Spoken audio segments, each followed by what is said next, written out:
Shane बुयू का lover बने मुझे 5 साल हो चुके थे और मैं दिन पर दिन इतना बिगड़ता गया कि एक ही दिन में 5,40,000 खर्च कर सकता था। फिर ठीक जब मैं उससे एक स्पोर्ट्स कार खरीदने के लिए और 50 लाख मांगने वाला था, तभी अचानक मेरी आंखों के सामने कुछ सिस्टम मैसेज तैरने लगे। मत मांगो, अगर तुम ऐसे ही करते रहे तो बाद में जब मेल लीड आएगा तुम्हारा तो काम तमाम हो जाएगा। यह सुनकर मुझे याद आया कि बाद में फांग शू बहुत लालची हो गया था और फीमेल लीड ने उसे घर से निकाल दिया था। वह गिड़गिड़ाता रहा और आखिर में बहुत बुरी हालत में पहुंच गया था। ये देखकर मुझे भी बुरा लगा। फांग शू मेरा नाम है। मैंने उन सिस्टम मैसेज को घूर कर देखा। मेरा दिल उछल पड़ा और मैंने चुपचाप वह हाथ वापस खींच लिया जो मैसेज भेजने वाला था। लेकिन 1 घंटे बाद शेन बुयू का अचानक फ़ोन आ गया। क्या तुम्हें वह स्पोर्ट्स कार नहीं खरीदनी थी? फिर तुमने मुझे मैसेज क्यों नहीं किया? या किसी और ने तुम्हारे लिए पहले ही खरीद दी? शेन बुयू शायद ही कभी एक साथ इतना बोलती थी और शायद यह मेरा भ्रम था, लेकिन आखिर में उसकी आवाज़ थोड़ी नाराज़ और दुखी सी लगी। इसलिए मैंने जल्दी से इनकार किया। नहीं, किसी ने मुझे स्पोर्ट्स कार नहीं खरीदी, तो फिर अब तुम्हें वह क्यों नहीं चाहिए? मुझे अचानक उसे खरीदने का मन नहीं रहा। वैसे भी वह स्पोर्ट्स कार इतनी खास नहीं है, बस ठीक ठाक है। आखिरी शब्द कहते समय शोरूम में खड़ी उस लैम्बोर्गिनी का ख्याल आते ही मेरा दिल दुखने लगा। तभी बुयू ने फिर पूछा, सच में? तुम्हें सच में वह नहीं चाहिए? लेकिन सिस्टम लगातार मेरे सामने मेरे बेकाबू व्यवहार के परिणाम बता रहा था, जिससे मैं चिढ़ गया और बस बातचीत खत्म करना चाहता था। सच में मुझे कुछ काम है, मैं फ़ोन रख रहा हूँ। फ़ोन काटने के बाद मैं अपने मोबाइल को खाली नज़रों से देखने लगा। पूरे बीजिंग में यह बात मशहूर थी कि शेन बुयू मुझे कितना बिगाड़ती है। वह ज़्यादा बात नहीं करती, लेकिन उसने कभी मेरी किसी मांग को मना नहीं किया, खासकर पैसों के मामले में। शुरुआत में मैं महीने में सिर्फ एक बार उससे खर्चा मांगने की हिम्मत करता था। अब मैं जितना चाहूँ उतना मांग सकता था। सुबह मैंने 2 लाख की एक डायमंड घड़ी देखी और जैसे ही उसे मैसेज किया उसने तुरंत पैसे ट्रांसफ़र कर दिए। 1 घंटे बाद मैंने अपने फीड में एक कलाकार की पेंटिंग देखी और मुझे वह पसंद आ गई। मैंने कहा, यह कलाकार कमाल का है, मैं तुम्हारे लिए एक खरीदता हूँ। उसने जवाब दिया, ज़रूरत नहीं, मैंने पहले ही अपने असिस्टेंट को 20 ऑर्डर करने के लिए कह दिया है। ये पैसे किसी और चीज़ पर खर्च कर लो। दोपहर तक मैंने एक प्राइवेट आइलैंड का विज्ञापन देखा। बुयू, क्या तुम्हें नहीं लगता कि यह आइलैंड हमारे वेकेशन के लिए बिल्कुल परफेक्ट है? शेन बुयू कुछ देर चुप रही, फिर उसने सीधे उस आइलैंड का मालिकाना दस्तावेज भेज दिया और उसके बाद 5 लाख ट्रांसफ़र कर दिए। हम इस वीकेंड वहाँ जाएंगे। ये पैसे अपनी पसंद की वेकेशन की चीज़ें खरीदने में खर्च कर लेना। इस तरह मैं एक ही दिन में शेन बुयू के लाखों खर्च कर सकता था। कभी कभी अगर वह पैसे ट्रांसफ़र करने में थोड़ा भी देर कर देती तो मैं पूछता कि क्या उसका मुझसे दिल भर गया है। फिर शेन बुयू मुझे 2 गुना खर्चा भेज देती। मुझे लगता था कि यह बिल्कुल स्वाभाविक है, आखिर मैं उसका लवर हूँ। लवर ऐसे ही होते हैं। शेन बुयू को बस पैसे देने हैं, जबकि मुझे और भी बहुत सी चीज़ों की चिंता करनी होती है। सिस्टम देखने से पहले तक मुझे कभी नहीं लगा कि गलती मेरी है। आखिर मुझे सिर्फ पैसे खर्च करना पसंद है, इसमें गलत क्या है? लेकिन जब मैं सिस्टम की बातों पर विश्वास करूं या नहीं, इसी सोच में था, तभी अगले ही पल वह स्पोर्ट्स कार मेल लीड ने खरीद ली। सच में सपोर्टिंग कैरेक्टर और मेल लीड में बहुत फ़र्क होता है। फीमेल लीड ने उसके लिए बिना पूछे ही खरीद दी। मुझे याद है कि बाद में फांग शू हर चीज़ से असंतुष्ट हो गया था और यहाँ तक कि मेल लीड से मुकाबला करने की कोशिश भी की थी, जिसके कारण उसका पतन हो गया। फांग शू, चाहे कुछ भी हो, खिड़की के बाहर मत देखना। अगर तुम दोनों इतनी जल्दी आमने सामने आ गए तो तुम्हारा अंत और भी जल्दी आ जाएगा। कौन सा मेल लीड? जिज्ञासा से मैंने तुरंत खिड़की के बाहर देखा और वहां वही लैम्बोर्गिनी नीचे खड़ी थी। कार से उतरने वाले आदमी ने दरवाजा जोर से बंद किया और फिर अपने सनग्लासेस ठीक किए। यह देखकर मेरे दिल में अचानक दर्द उठा। सच ही कहा गया है, औरतों की बातें भूतों के झूठ जैसी होती हैं। शेन बुयू अक्सर शांत स्वर में कहती थी कि उसके साथ रहने के बाद मुझे जो भी पसंद आएगा वह मेरा होगा। सिर्फ इसलिए कि अभी मुझे वह स्पोर्ट्स कार नहीं चाहिए, इसका मतलब यह नहीं कि मुझे बाद में भी नहीं चाहिए होगी। अभी थोड़ी ही देर हुई है और उसने मेरी कार किसी और को दे दी। कौन जाने भविष्य में वह मेरे साथ कैसा व्यवहार करेगी। सिस्टम सही कह रहा है, मुझे कुछ करना होगा, कम से कम इतना कि बाद में शेन बुयू मुझे घर से निकाल दे तो मेरे पास कुछ बचा रहे। ये सोचकर मैंने दांत भींच लिए और मन ही मन एक फैसला कर लिया। मेरे यह कहते ही शेन बुयू का चेहरा तुरंत ठंडा पड़ गया, लेकिन मुझे बिल्कुल ध्यान नहीं था। मेरा पूरा ध्यान इस बात पर था कि कौन से कपड़े हैं जिन्हें मैं पहनना नहीं चाहता और बेच सकता हूँ। तभी मेरे पीछे से एक महिला की खांसी की आवाज़ सुनाई दी। उसने मेरी कमर में हाथ डाला और मुझे एक कैटलॉग थमा दिया। फांग शू, ये अभी अभी भेजा गया ऑक्शन कैटलॉग है, देखो इसमें तुम्हें कुछ पसंद आता है या नहीं। सबसे पहले पेज पर एक पाटेक फिलिप घड़ी थी। इस वाली का क्या ख्याल है? क्या तुम्हें पसंद है? पहले होता तो मैं उत्साह से सिर हिला देता, लेकिन अब सुबह वाले दृश्य को याद करके सच में डर गया था। कहीं ये शेन बुयू की कोई परीक्षा तो नहीं? मेरे कोई जवाब न देने पर शेन बुयू ने मेरी गाल पर उंगली से हल्का सा दबाया। अगर तुम्हें पसंद है तो मैं अपने असिस्टेंट से नहीं। पिछली बार हमने पूरी डायमंड वाली घड़ी नहीं खरीदी थी क्या? मैंने ज़बरदस्ती मुस्कुराते हुए बार बार सिर हिलाया। यह देखकर उसने भौहें सिकोड़ लीं और अगला पेज पलटा जहां मेरे नाम की नक्काशी वाले पुराने चाय के बर्तनों का एक सेट था। तो फिर यह वाला, क्या तुम्हें यह चाहिए? नहीं, मेरे पास चाय पीने के लिए कप है, मुझे और खरीदने की जरूरत नहीं है। यह भी नहीं चाहिए? नहीं। भौहें चढ़ाए शेन बुयू ने एक के बाद एक दर्जनों पेज पलट दिए। मैं तो मुश्किल से आंखें खोलने की हिम्मत कर पा रहा था और दांत भींचे बैठा था। मुझे बिल्कुल एहसास नहीं था कि उसके चेहरे पर उदासी बढ़ती जा रही है। आखिर में वह आखिरी पेज पर पहुंची जहां बुल्गारी की एक जोड़ी रिंग्स थी। मेरी आंखें तुरंत चौड़ी हो गईं। मेरा पहला ख्याल था कि एक मेरे लिए और एक शेन बुयू के लिए होगी, लेकिन इससे पहले कि मैं सोच पाता कि मना कैसे करूं, मेरा मुंह अपने आप बोल पड़ा, यह वाली अच्छी है, मुझे यह चाहिए। आधे शब्द बोलने के बाद मुझे होश आया और लगा कि अब तो गया काम से। इसलिए मैंने सावधानी से उसकी तरफ देखा, यह कहने के लिए कि मैं इसके बिना भी रह सकता हूँ। लेकिन तभी मैंने उसके होंठों के कोने पर मुस्कान देखी। अच्छा, मैं अब भी अपने असिस्टेंट से इसे खरीदने के लिए कहती हूँ। मैंने चुपचाप राहत की सांस ली। ऐसा लग रहा था कि अगर मैं सिर्फ यही एक चीज़ खरीदूं तो शेन बुयू मुझे अभी भी बर्दाश्त कर सकती है। लेकिन उस रात उसका व्यवहार कुछ अजीब था। बाथरूम में उसने मेरी कमर को कसकर पकड़ लिया और अपना सिर मेरे सीने से लगा लिया। यह शांत रहने वाली महिला बार बार मुझसे पूछ रही थी कि क्या मैं उसे पसंद करता हूँ। मैं हाँ कहना चाहता था, लेकिन अचानक उस तथाकथित मेल लीड की तस्वीर मेरे दिमाग में आ गई और शब्द मेरे गले में अटक गए। फिर मुझे याद आया कि मैं शेन बुयू का लवर हूँ, इसलिए मैंने बार बार सिर हिलाया। मैं तुम्हें पसंद करता हूँ, सच में पसंद करता हूँ। लेकिन वह साफ तौर पर मुझ पर विश्वास नहीं कर रही थी। उसने मुझे काफ़ी देर तक देखा, फिर धीरे से मेरी आंखों पर चुंबन दिया। सो जाओ, इतना कहकर उसने बस मुझे अपनी बाहों में भर लिया। अगली सुबह जब मैं उठा तो शेन बुयू नीचे बैठकर कॉफ़ी पी रही थी। मुझे देखते ही वह मुस्कुराई और हाथ हिलाकर अपने पास बुलाया। उसने एक सनी साइड अप अंडा बनाया था। दूसरे अमीर लोगों से अलग शेन बुयू को खाना बनाना बहुत पसंद था। वह हमेशा तरह तरह के स्वादिष्ट व्यंजन बनाकर मुझे खिलाती थी। उसके लाड प्यार से खुश होकर मैंने इनाम के तौर पर उसके गाल पर एक किस कर दिया। तभी शेन बुयू ने मेरे हाथ में कुछ रख दिया। मैंने नीचे देखा तो वह एक बिल्कुल नया ब्लैक कार्ड था। पहले होता तो मैं खुशी से उसके गले लग जाता, लेकिन इस बार मैं बिल्कुल नहीं हिला क्योंकि सिस्टम फिर से स्क्रीन पर भर गया था। पिछली बार सपोर्टिंग कैरेक्टर ने सिर्फ एक ऑक्शन आइटम मांगा था, अब इसका असली चेहरा सामने आएगा। हाहा, ब्लैक कार्ड जैसी चीज का कौन विरोध कर सकता है? क्या फीमेल लीड इतनी उदार है? मेरे कोई प्रतिक्रिया न देने पर शेन बुयू ने मेरे सामने हाथ हिलाया। मैंने देखा कि पिछला कार्ड पुराना हो गया था। क्या उसकी लिमिट कम पड़ रही थी? इस नए कार्ड की लिमिट मेरी वाली जितनी ही है, जितना चाहो खर्च करो। मैंने गहरी सांस ली, खुद को संभाला और कार्ड वापस उसके हाथ में रख दिया। नहीं, फिलहाल मेरे पास पर्याप्त पैसे हैं। साथ ही मैं मन ही मन सोच रहा था कि शायद शेन बुयू इससे बहुत प्रभावित ना हो, लेकिन कम से कम वह मुझे घर से तो नहीं निकालेगी। लेकिन जब मैंने ऊपर देखा तो वह पूरी तरह जड़ हो चुकी थी। काफ़ी देर की खामोशी के बाद वह मुझे घूरते हुए खुद से बातें करने लगी। शेन ग्रुप की दुनिया भर में 30 सब्सिडियरी हैं। कुल संपत्ति लगभग 700 अरब है। मेरी निजी लिक्विड एसेट्स 10 अरब अमेरिकी डॉलर से ज़्यादा हैं और मेरे पास 100 से भी अधिक प्रॉपर्टीज़ हैं। मेरा उलझा हुआ चेहरा देखकर उसने आह भरी और समझाया, मेरा मतलब है कि मेरे पास बहुत पैसा है, इतना कि तुम जिंदगी भर भी खर्च नहीं कर पाओगे। फिर तुम इसे क्यों नहीं चाहते? लेकिन मुझे समझ नहीं आ रहा था कि क्या कहूँ। मैं उसे यह तो नहीं बता सकता था कि सिस्टम कह रहा है कि एक दिन वह मुझसे ऊब जाएगी और मुझे निकाल देगी। मैं काफ़ी देर तक हिचकिचाता रहा, फिर मजबूरी में बोला, मैं तुम्हें कोई सफाई नहीं देना चाहता, बस इतना समझ लो कि अब मैं पहले की तरह तुम्हारे पैसे खर्च नहीं करूंगा। इस बार शेन बुयू चुप हो गई। जब वह उठी तो मैंने पहली बार उसका पीला पड़ा चेहरा और लाल हुई आंखें देखी। शेन बुयू, मेरा मतलब बस इतना है कि सफाई मत दो। जहाँ पैसा होता है वहीं प्यार होता है। अगर तुम्हें मेरे पैसे नहीं चाहिए तो क्या इसका मतलब है कि अब तुम मुझसे प्यार नहीं करते? मैं कुछ समझ पाता उससे पहले ही दरवाजा जोर से बंद हुआ और शेन बुयू वहां से चली गई। सिस्टम पूरी तरह फट पड़ा। रात तक शेन बुयू वापस नहीं आई। दिन में उसने जो बातें कही थीं वे अजीब थीं और उन्होंने मुझे भविष्य की कहानी को लेकर थोड़ी उम्मीद भी दी थी। लेकिन मेल लीड और सिस्टम की मौजूदगी मुझे बार बार याद दिला रही थी कि मैं यह जोखिम नहीं उठा सकता। इसलिए मैंने शेन बुयू के बारे में सारे विचार एक तरफ रख दिए और पैसे बचाने व भविष्य की तैयारी करने पर ध्यान देने लगा। मैं पूरा दिन घर पर सामान छांटता रहा। तभी डोरबेल बजी। सेक्रेटरी ली ने दरवाज़ा खोला और ऑक्शन से खरीदी गई वह बुल्गारी रिंग मुझे थमा दी। मिस्टर फंक, अगर आपको और पॉकेट मनी चाहिए तो मुझे बता सकते हैं। प्रेसिडेंट शेन ने ऐसा ही कहा है। काफ़ी है, मेरे पास पहले से ही बहुत सामान है। मैं अभी घर व्यवस्थित कर रहा हूँ। अब मैं अपनी गलतियों पर विचार कर रहा हूँ। बुयू इतनी मेहनत करती है और मैं पहले बिना सोचे समझे चीज़ें खरीदता रहता था। नहीं मिस्टर फंक, आप तो वास्तव में ज़्यादा खर्च ही नहीं करते। हाल ही में प्रेसिडेंट शेन काम में बहुत व्यस्त हैं और आपके साथ समय नहीं बिता पा रही हैं। ऐसे में आपका थोड़ा ज़्यादा खर्च करना बिल्कुल सही है। अगर कुछ खरीदना हो तो मुझे बता दीजिए, जो चाहें खरीदिए। पहले जब भी सेक्रेटरी ली मेरे लिए चीज़ें लाता था उसके चेहरे पर ऐसा भाव होता था जैसे वह किसी स्वर्ग में घुस आया हो। लेकिन आज उसका यह अजीब व्यवहार देखकर मैं रुक गया। नहीं, मुझे कुछ नहीं खरीदना। ये सुनते ही सेक्रेटरी ली का चेहरा पूरी तरह निराश हो गया और वह मुड़कर चला गया। 1 घंटे पहले ही प्रेसिडेंट शेन ने उसे एक काम सौंपा था।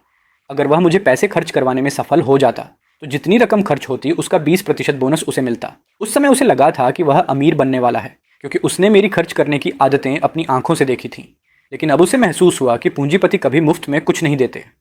जैसे ही वह लिफ्ट से नीचे उतरा, शेन बुयू का फ़ोन आ गया। वह मेरे पैसे क्यों नहीं खर्च कर रहा? शायद वह आपका ख्याल कर रहा है और अपनी खर्च करने की आदत बदलना चाहता है। उसने तो मेरे दिए हुए सामान भी बेच दिए। फिर शायद वह पुरानी चीज़ें हटाकर नई चीज़ें लाना चाहता हो। नहीं, अब तो वह मुझे उसके लिए नई चीज़ें खरीदने भी नहीं दे रहा। अगर कोई आदमी तुम्हारे पैसे तक खर्च नहीं करना चाहता तो क्या उसके दिल में तुम्हारे लिए जगह बची है? अगले 1 हफ्ते तक शेन बुयू कंपनी के कामों में व्यस्त रही। और मैं भी समझदारी दिखाते हुए उसे परेशान नहीं करता था। एक हफ्ते बाद मैं उसे फिर एक बिजनेस गाला में मिला। मेरा हाथ पकड़े हुए वह मुझे बैंक्वेट हॉल में लेकर गई। उसने कहा कि आज रात वह मुझे अपने जियान से मिलवाना चाहती है। शेन की मॉम कई साल विधवा रहने के बाद दोबारा शादी कर चुकी थी और यह उसके सौतेले पिता का बेटा था। लेकिन मैंने कभी नहीं सोचा था कि आन वही तथाकथित मेल लीड होगा। इतना कि जब शेन बुयू ने उसका परिचय कराया तो मेरे मुंह से अचानक निकल गया, मेरी लाश पर से गुजरकर वेईवू के। अभी तुमने क्या कहा? मैं ठीक से सुन नहीं पाया। मैंने जल्दी से अपना मुंह ढक लिया और हाथ हिलाकर बात टाल दी। फिर अनजाने में अपने सामने खड़े मेल लीड को देखने लगा। अच्छा व्यक्तित्व, अच्छा चेहरा, मुझसे कम नहीं था। लेकिन भला कोई इस बात से कैसे बहस कर सकता है कि वह मेल लीड है? इसलिए मैं चुपचाप 2 कदम पीछे हट गया। लेकिन तीसरा कदम लेने से पहले ही किसी ने मेरा हाथ पकड़कर वापस खींच लिया। कहाँ जा रहे हो? मैं वॉशरूम जा रहा हूँ। शेन बुयू के पास मुझे जाने देने के अलावा कोई विकल्प नहीं था। लेकिन वॉशरूम से निकलने के बाद मैं वापस उसके पास नहीं गया। उसकी बजाय मैं सीधे खाने की मेज़ के पास गया और अपनी प्लेट भरने लगा। मैं आधा खा चुका था कि लुओ जिन्यू मेरे पास आ गया। वह लो ग्रुप का यंग मास्टर था। जब हम पहली बार मिले थे उसने कहा था कि उसे मेरी तरह अच्छे दिखने वाले लोगों से दोस्ती करना पसंद है। मुझे लगा उसकी पसंद कमाल की है और इसी तरह वह मेरे गिने चुने दोस्तों में से एक बन गया। तुम्हारा प्रतिद्वंद्वी आ गया है और तुम यहाँ आराम से खा रहे हो। मुझे पता था कि वह आन की बात कर रहा है। क्या तुम्हें लगता है कि मैं उससे मुकाबला कर सकता हूँ? मैं तो बस यही उम्मीद कर रहा हूँ कि मुझे घर से न निकाला जाए। शेन बुयू इतना आगे नहीं जाएगी, है ना? कौन जानता है, औरत का दिल समुद्र से भी गहरा होता है। फिलहाल तो मैं बस इस बात की चिंता कर रहा हूँ कि निकाले जाने के बाद सड़क पर न आ जाऊँ। तुम्हें क्या लगता है मुझे क्या करना चाहिए? देखो, मैंने हाल ही में काफ़ी सामान बेच दिया है और पैसे बचाने की पूरी कोशिश कर रहा हूँ। साथ ही कुछ नए हुनर भी सीख रहा हूँ। तो फिर एक दुकान खोल लो। तुम इतने हैंडसम हो। मैंने पहले भी सोचा है कि अगर तुम स्टाइलिंग शॉप खोलो तो धंधा खूब चलेगा। तुम खुद चलते फिरते विज्ञापन हो। मैं बता रहा हूँ आजकल ये बहुत लोकप्रिय है, लेकिन मैंने पहले कभी दुकान नहीं खोली। लुओ जिन्यू ने पूरे आत्मविश्वास के साथ मुझे उंगली से इशारा किया। इसमें समस्या क्या है? मत भूलो, मेरा परिवार कल्चर और एंटरटेनमेंट इंडस्ट्री में है। मैं तुम्हारी मदद करूंगा। मैं अपने अच्छे दोस्त को सड़क पर कैसे आने दे सकता हूँ? दुनिया में और भी बहुत सी औरतें हैं। अगर यह रिश्ता नहीं चला तो दूसरी ढूंढ लेना। जो इंसान भावनाओं के मामले में इतना कंजूस हो उसे संभाल कर रखने की ज़रूरत ही क्या है? उसकी साफ साफ बातों ने मुझे थोड़ा भावुक कर दिया। लेकिन मैं 2 सेकंड भी भावुक नहीं रह पाया क्योंकि अचानक मेरे ऊपर एक परछाई पड़ गई। शेन बुयू आ चुकी थी। उसके चेहरे का भाव पहले से भी ज़्यादा खराब था। उसे देखते ही मैं चिढ़ गया। अब इसे किसने नाराज़ कर दिया? मेल लीड तो इसके पास पहले से है, फिर भी संतुष्ट नहीं है। उसने मेरी तरफ हाथ बढ़ाया। घर चलने का समय हो गया है शिव। मेरे जवाब देने से पहले ही एक और शख्स तेज़ी से आगे आया और उसने शेन बुयू के कंधे पर हाथ रख दिया। बुयू, इतनी जल्दी किस बात की है? मुझे अभी तक फांग शिव से ठीक से बात करने का मौका भी नहीं मिला। यह आन था। ये समझते ही मैं डर के मारे वहीं जम गया। इतनी जल्दी मेल लीड और सपोर्टिंग कैरेक्टर वाला हिस्सा कैसे आ गया? मैं अभी तैयार नहीं हूँ। मुझे यह नहीं चाहिए। आन बड़ी दिलचस्पी से मेरे पास आकर खड़ा हो गया और बोला, मैंने बहुत पहले से सुना था कि मेरी बहन का कोई पार्टनर है जिसे वह सबसे छिपा कर रखती है। आज आखिरकार मैं उससे मिल ही गया। उसका परिचित सा लहजा सुनकर मेरे रोंगटे खड़े हो गए। नहीं, सिस्टम ने तो यह नहीं बताया था कि आमना सामना ऐसा होगा। मेरा दिमाग कुछ देर के लिए काम करना बंद कर गया। तभी मैंने महसूस किया कि उसने मेरा हाथ पकड़ लिया है। आन अचानक उत्साहित हो उठा। हमारी पसंद तो काफ़ी मिलती जुलती है। मैंने भी यह रिंग पहले एक ऑक्शन में देखी थी। इसके बाद उसने क्या कहा मुझे कुछ सुनाई नहीं दिया। मेरे कानों में बस 2 शब्द गूंज रहे थे, मिलती जुलती पसंद और रिंग। क्या वह किसी बात का इशारा कर रहा था? सिस्टम की बातें मेरे दिमाग में घूमने लगीं।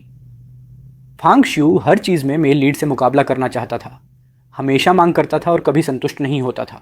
इसी वजह से उसे घर से निकाल दिया गया। वह सड़क पर आ गया और बाद में किसी वर्क कैंप में धोखे से भेज दिया गया। ये सोचते ही मैं अपनी इज्जत तक भूल गया। मैंने जल्दी से रिंग उतारी और आन के हाथ में रख दी। अगर तुम्हें पसंद है तो यह तुम्हारी है। आन स्तब्ध रह गया। तभी मैंने शेन बुयू को दांत भींचकर मेरा नाम लेते सुना। मैं मुड़ा और देखा कि उसका चेहरा बेहद डरावना हो चुका था। अब इसे किसने नाराज़ कर दिया? मैं तो हर बात में समझौता कर रहा हूँ। इतना समझदार लवर इसे और कहाँ मिलेगा? फिर भी यह मुझ पर गुस्सा कर रही है। ये सोचकर मुझे भी गुस्सा आ गया। यहाँ तक कि जब उसने मुझे कार में खींच कर बैठाया तब भी मैंने ठंडा चेहरा बनाए रखा और उससे बात नहीं की। ड्राइवर ने पार्टीशन ऊपर कर दिया तो शेन बुयू ने मेरी तरफ देखा। क्या तुम्हें पता है कि तुमसे गलती हुई है? मैंने तुरंत जवाब दिया, मुझसे कोई गलती नहीं हुई। इसके बाद उसने कुछ नहीं कहा, बस मुझे देखती रही। मैं उसकी सोच समझ नहीं पा रहा था। पूरे रास्ते हम खामोश रहे। घर पहुंचते ही जैसे ही हम अंदर दाखिल हुए पीछे से किसी ने मेरी कलाई पकड़ ली। शेन बुयू ने मुझे दरवाजे से सटा दिया। अगले ही पल वह पंजों के बल उठी और मुझे बार बार चूमते हुए पूछने लगी, क्या तुम्हें पता है कि तुमसे गलती हुई है? फांग शिव, जो लोग अपनी गलती नहीं मानते उन्हें सज़ा मिलती है। मैं पागलों की तरह सिर हिलाने लगा। इतना सब होने के बाद भी वह मुझसे पूछ रही थी कि क्या मैं गलत हूँ और कह रही थी कि मुझे सज़ा मिलेगी। क्या वह सच में मुझे निकालने वाली है? मैं कई सालों से उसके साथ हूँ। वह ऐसा कैसे कर सकती है? अगर कोई कई साल तक कुत्ता भी पाल ले तो उससे लगाव हो जाता है। ये सोचकर मुझे थोड़ा दुख हुआ। मैं अब पहले की तरह पैसे भी नहीं उड़ाता, हर बात में समझौता करता हूँ। इतना समझदार हो गया हूँ। आखिर तुम्हें मुझसे और क्या चाहिए? यह कहते ही मेरे अंदर दबे हुए सारे भाव फूट पड़े। मैंने उसे खूब खरी खोटी सुनाई, लेकिन हैरानी की बात यह थी कि शेन बुयू का रवैया अचानक नरम पड़ गया। उसने मेरी सारी बातें चुपचाप सुन ली और फिर अपना माथा मेरे माथे से टिका दिया। तभी मैंने देखा कि उसकी आंखें लाल थीं। मैं यह सह सकती हूँ कि तुम मेरे पैसे खर्च नहीं करना चाहते, लेकिन फांग शियू, जो चीज़ मैंने तुम्हारे लिए खरीदी उसे तुम इतनी आसानी से किसी और को कैसे दे सकते हो? क्या तुम मुझसे इतनी नफरत करते हो? यह सुनकर मेरे मन में बहुत कुछ था जो मैं कहना चाहता था, लेकिन शेन बुयू की वजह से मेरी सांसें तक बिखर गई थीं और मैं कुछ बोल ही नहीं पाया। रात गहराती गई और जब मैं मीठी नींद में डूबने वाला था तभी मैंने एक बेबस सी आह सुनी। लेकिन मुझे तुम्हारे समझदार बनने की ज़रूरत नहीं है। मैं सिर्फ चाहता हूँ कि तुम खुश रहो फांग शियू। ये बात मुझे बहुत जानी पहचानी लगी। बचपन में मेरे मॉम और डैड भी मुझसे यही कहते थे, हमारा फांग शियू कितना हैंडसम है, वह जो चाहे कर सकता है, बस खुश रहना। हमारा परिवार बहुत अमीर नहीं था, लेकिन उन्होंने हमेशा मुझे सिर पर चढ़ा कर रखा। वे कहते थे कि मुझे कुछ सीखने की ज़रूरत नहीं, बस खुश रहना चाहिए। मैं हमेशा गर्व महसूस करता था कि मेरे मॉम और डैड दूसरों से अलग हैं, लेकिन मेरे 18वें जन्मदिन पर वे एक आदमी को घर लेकर आए जिसका सरनेम चेन था। वह खास हैंडसम नहीं था, लेकिन बहुत अमीर था। परिवार के सभी लोग मुझसे कह रहे थे कि मुझे उसके साथ अच्छा व्यवहार करना चाहिए। मैं शक्ल सूरत को लेकर काफ़ी सोचता हूँ, लेकिन फिर भी मैंने खुद को संभाल लिया। खाने के दौरान वह मेरे बगल में बैठा मुझे मुस्कुराते हुए घूरता रहा, फिर धीरे धीरे मेरी तरफ झुकने लगा। मैं अनजाने में एक एक कदम पीछे हटता गया, जब तक कि पीछे हटने की जगह ही खत्म नहीं हो गई। मैंने सिर घुमाकर देखा तो मेरे मॉम और डैड भी मुस्कुरा रहे थे और मुझे देख रहे थे। फांग शियू, यह उपकारी तुम्हें बहुत पसंद करता है, तुम्हें इसके साथ रहना चाहिए। उसी पल मुझे लगा जैसे अभी अभी खाया हुआ खाना मेरे पेट में रेजर ब्लेड बन गया हो। मुझे याद नहीं कि मैं वहाँ से कैसे भागा, बस इतना याद है कि मैं बहुत देर तक सड़कों पर भटकता रहा। फिर फ़ोन बजा। सबसे पहले मेरे डैड की गरजती हुई आवाज़ सुनाई दी, क्या मुफ्त का खाना खाकर तुम्हारा पेट भर गया? तुम्हारे परिवार ने तुम पर इतना पैसा खर्च किया, क्या तुम्हें सबसे अच्छे कपड़े और चीज़ें नहीं दी गई? क्या तुम थोड़ा समझदार नहीं बन सकते? परिवार के लिए इतनी सी बात भी नहीं कर सकते? मैंने तुम्हें बेकार ही पाला, तुम सच में एक एहसान फरामोश बच्चे हो। फिर मेरी मॉम की रोती हुई आवाज़ आई, अपने डैड को दोष मत दो, परिवार सच में अब ऐसे नहीं चल सकता। हम यह सब तुम्हारी भलाई के लिए कर रहे हैं। बॉस चेन अमीर हैं और तुम्हें बहुत प्यार करेंगे, उनके साथ रहोगे तो घर से बेहतर ज़िंदगी नहीं मिलेगी क्या? फांग शियू, अच्छे से सोचो, परिवार ने तुम्हारे साथ कभी बुरा व्यवहार किया है क्या? हमने बॉस चेन को बहुत सोच समझ कर चुना है। मैं तुम्हें मजबूर नहीं करूँगी, लेकिन अगर तुम वापस नहीं आए तो हम मान लेंगे कि हमारा कोई बेटा ही नहीं है।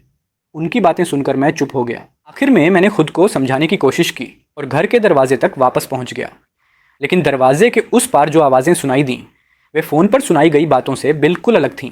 बॉस चेन, आपकी नज़र वाकई कमाल की है। हमारा लड़का पूरे इलाके में सबसे खूबसूरत माना जाता है और इतना भोला भी है। मैं वहीं जड़ हो गया। फिर मैंने अपनी मॉम को भी हंसते हुए सुना, चिंता मत कीजिए बॉस चेन, वह लड़का ज़रूर वापस आएगा। हमने उसे हमेशा सिर पर चढ़ा कर रखा है, उस पर इतना पैसा खर्च किया है, उसे फिजूल खर्ची की आदत पड़ चुकी है।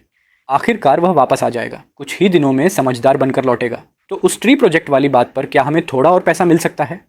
उसी पल मुझे एहसास हुआ कि मैं किसी ग्राहक के सामने सजा कर रखे गए मेमने जैसा था।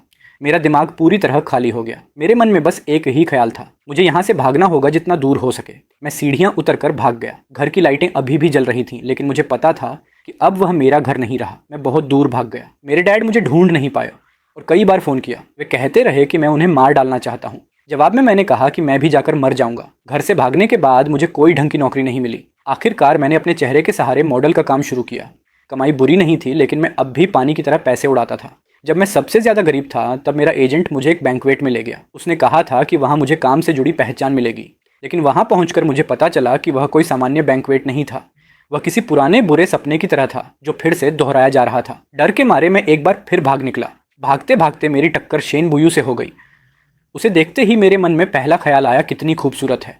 दूसरा ख्याल आया, अगर मुझे किसी के साथ रहना ही पड़े तो ऐसा कोई होना चाहिए। इसलिए मैंने पूछा, मिस क्या आप सिंगल हैं? जब उसने कहा कि हाँ, तब मैंने पूछा, तो क्या मैं आपके साथ रह सकता हूँ? लगता था उसे यह बात पसंद आई। मुझे देखकर वह मुस्कुराई, तुम मेरे साथ रहना चाहते हो? उसकी बात सुनकर मैंने ज़ोर ज़ोर से सिर हिलाया।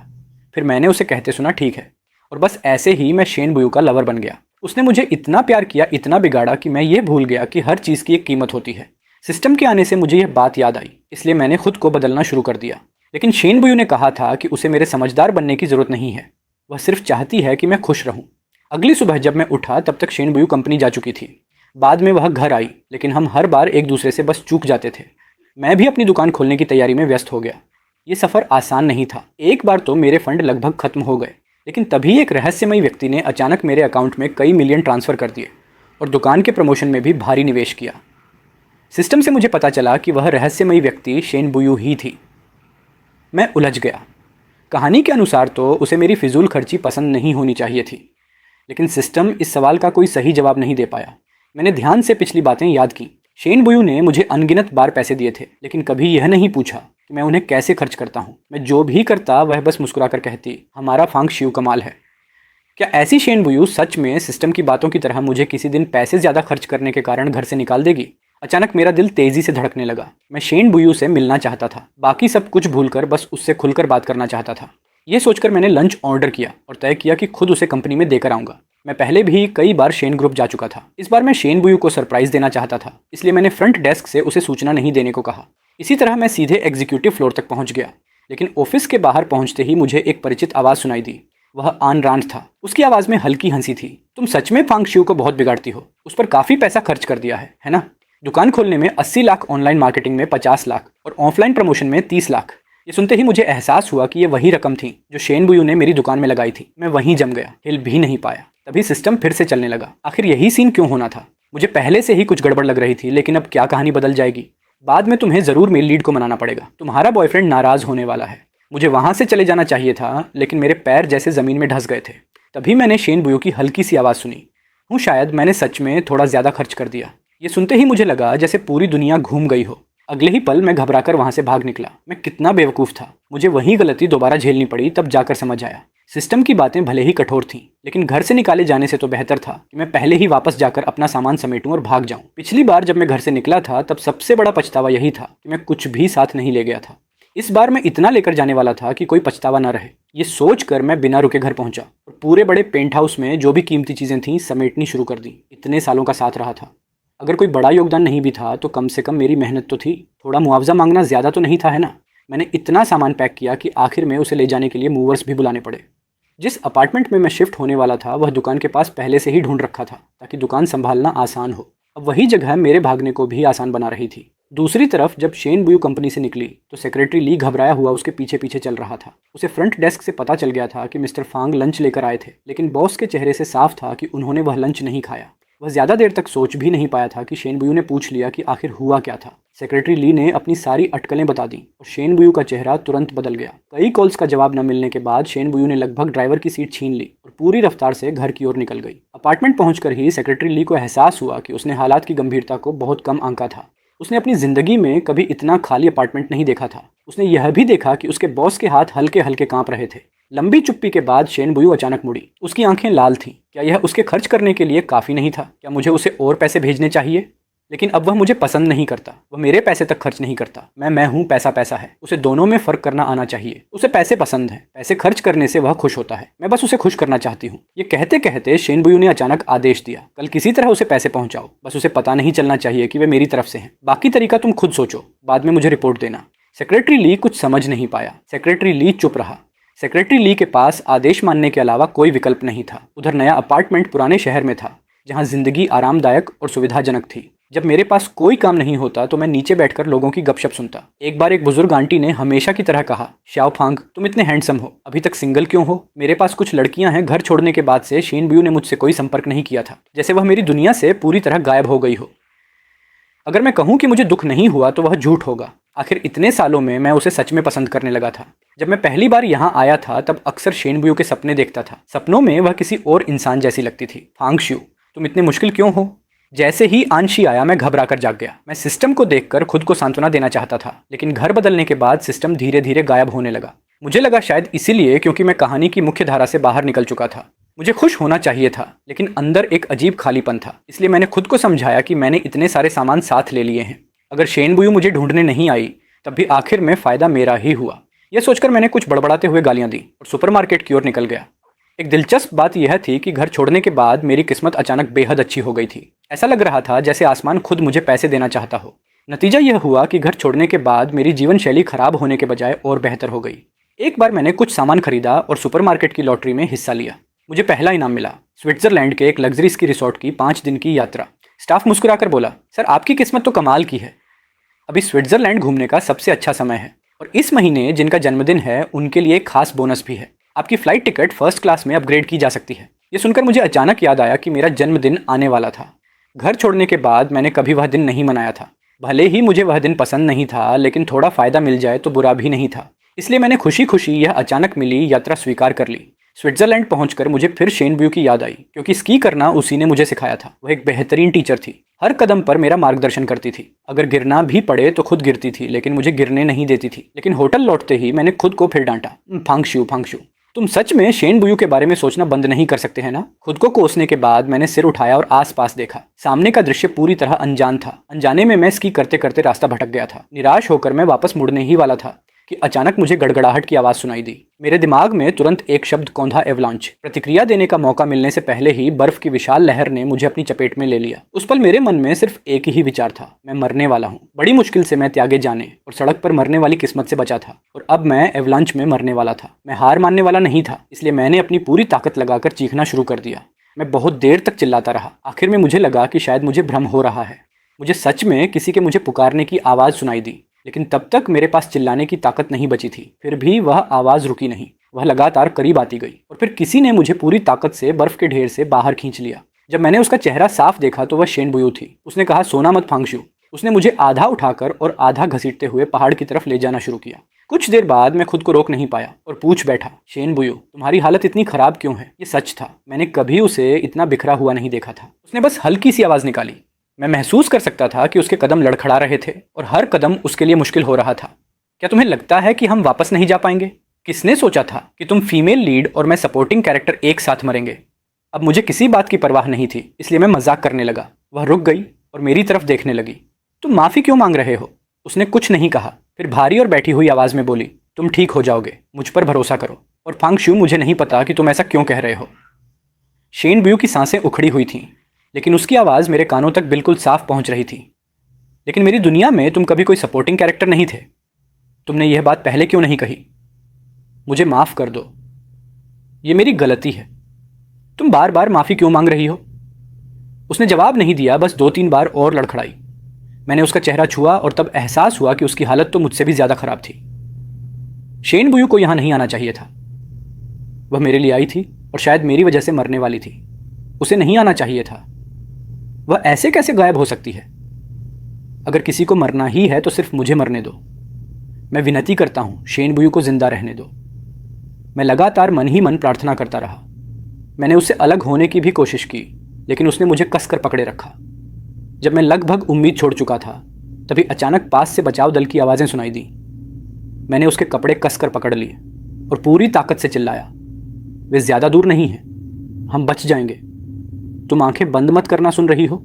सौभाग्य से हम दोनों को सफलतापूर्वक बचा लिया गया। बाद में सेक्रेटरी ली ने मुझे बताया कि शेन ब्यू ने सभी लोगों की रोकने की कोशिशों को नज़रअंदाज कर दिया था।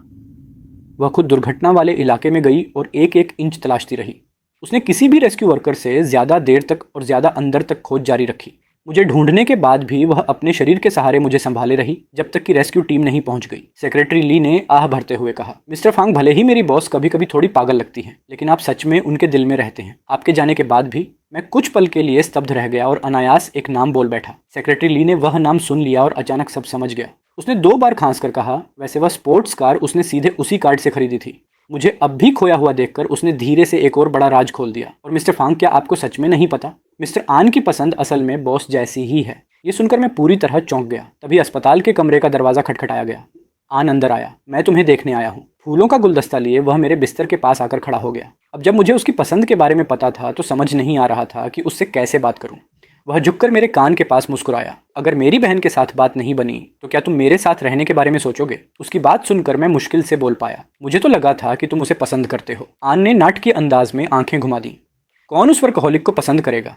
और वह इतनी कंजूस भी है। मुझे पैसे चाहिए होते हैं तो खुद उसके पास जाना पड़ता है। वह और करीब झुकने ही वाला था कि दरवाजे की तरफ अचानक शोर हुआ। शेन बुयू जो लंगड़ाते हुए दरवाजे का सहारा लेकर खड़ी थी, उसे घूरते हुए बोली, मैं अभी मरी नहीं हूँ, उसे दूर रहो। आन के जाने के बाद मैंने पूछा, तुम मुझे बचाने क्यों आई थी? मुझे लगा था कि तुम बस मेरे साथ खेल रही थी। मेरी बात पूरी होने से पहले ही उसने मेरे होंठ दबा दिए।